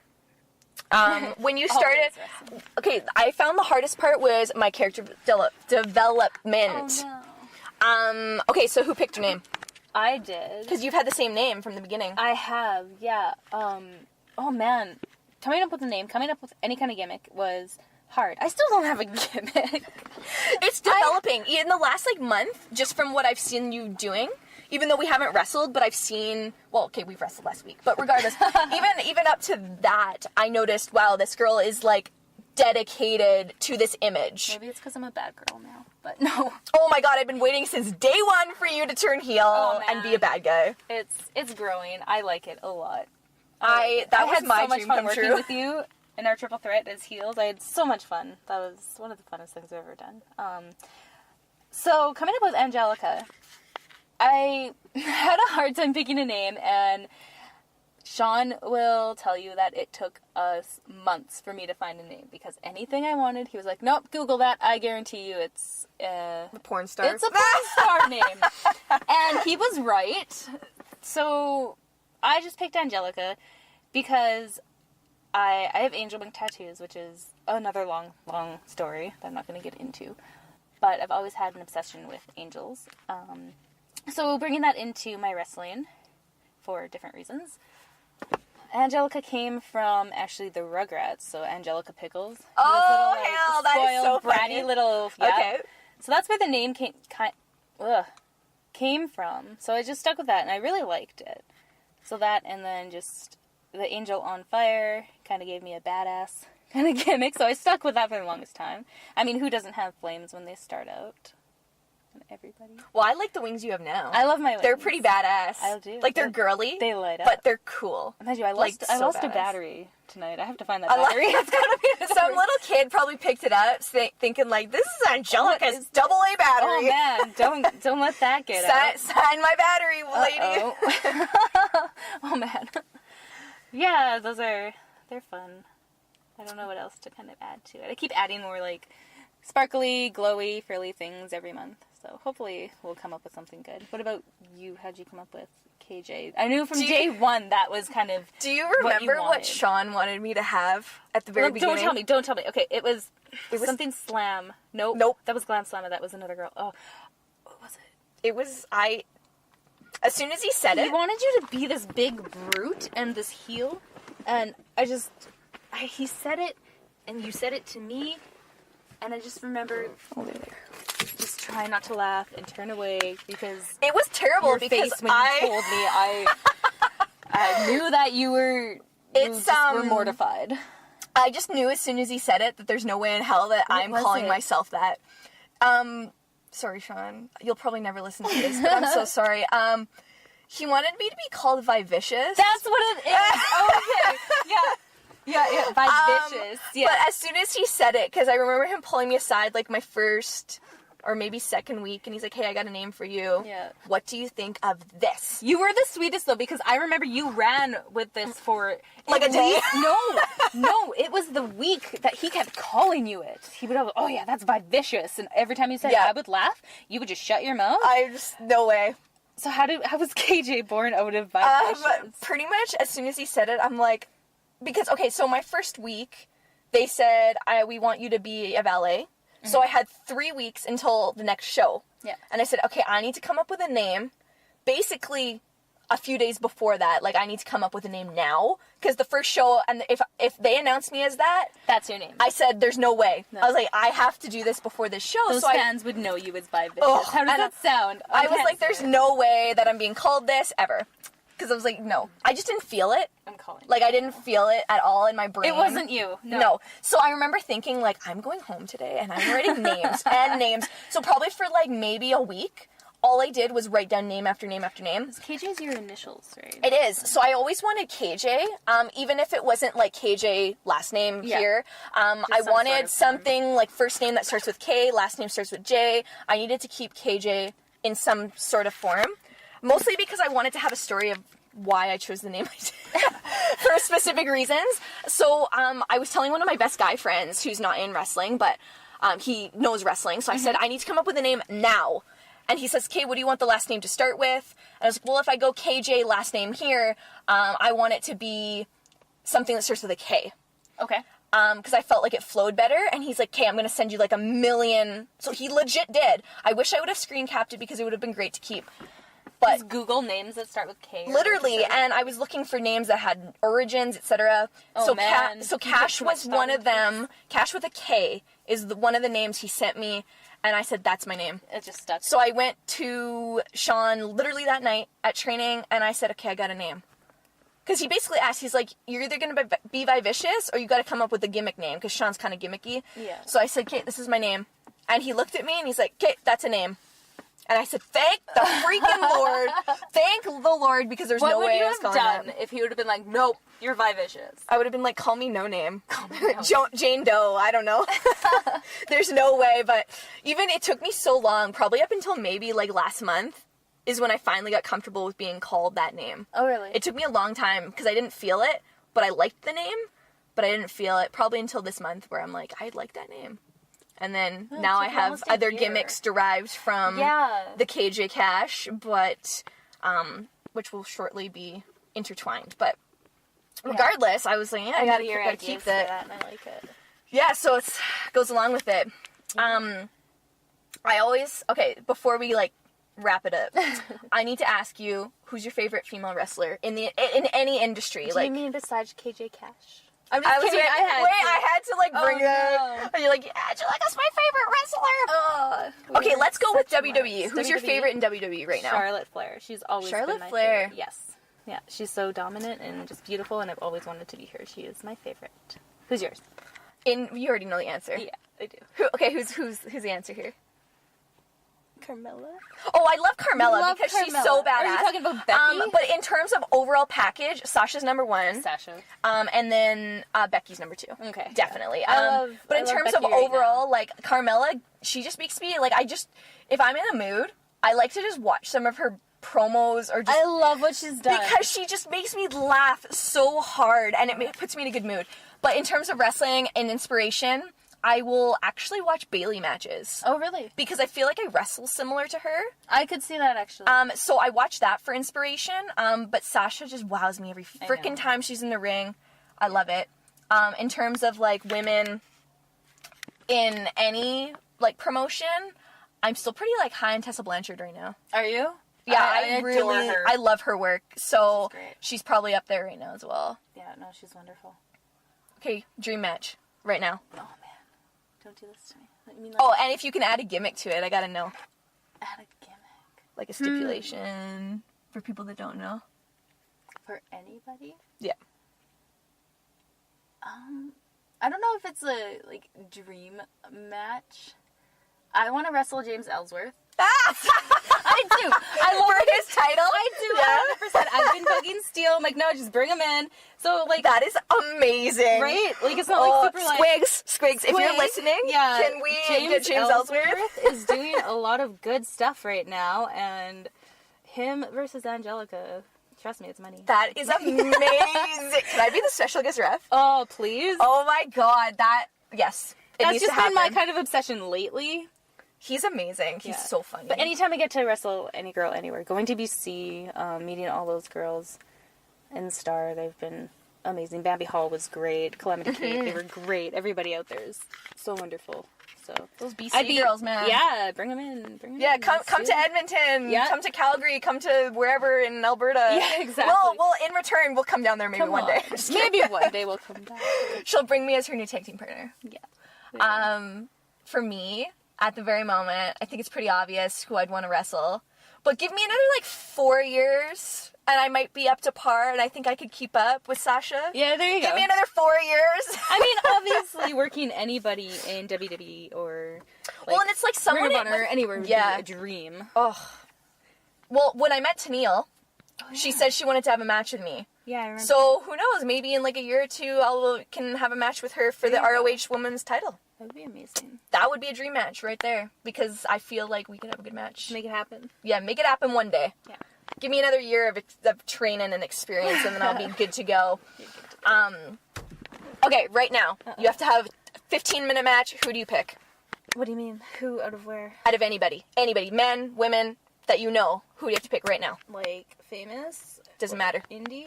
Doesn't matter. Indies. We'll go with indies. Like, right now? Yeah, right now. It's like you have to go back inside and have a 15-minute match. In, right now. CWC. At this very moment. Okay, so somebody who's in this building? Well, no, they can be anywhere. But just say, right now, you have no choice. You have to go face somebody at this moment, and you last second. Who do you pick? Oh, man. Nicole Matthews. Nicole Matthews? Yeah. Damn. Yeah, I've been watching her a lot, and I'm really excited for her getting into WWE and everywhere, so I'm just... Canadian I've been girl. watching her, yeah. Good Canadian girl. Yeah. So she'd be my pick right now. Just walk in that building and be like, hey, yeah, I love Let's have a match right now. Let's go. Let's try this. Let's have a match right now. Did you see Kaya when she posted on Twitter that Nicole I did. Matthews was kind of talking to her? I'm like, yeah, that's how awesome. Sweet. Sisterhood, man. That's just another example. James Ellsworth is still, I still can't get my mind off of that. That would be such a fun match. So. I will vouch for it. Yeah. I will petition for it let's with you. Let's start a petition, definitely. Right now, I mean, 2 of our bosses are in the building. We can walk right in there and be like, listen up. So, good idea. Yeah, here we go, boys. I need a title shot. Come on. He's got a pretty blue and pink title. My title's in my bag right now. You shouldn't have we told could me just that. go before we tear down the ring. Right. 15-minute match. Yeah, I would have chose at this very moment you. You're my favorite opponent at this moment. Yeah, probably in terms of overall. Yeah. Okay, can I change my answer? No takey backs. No takey backs.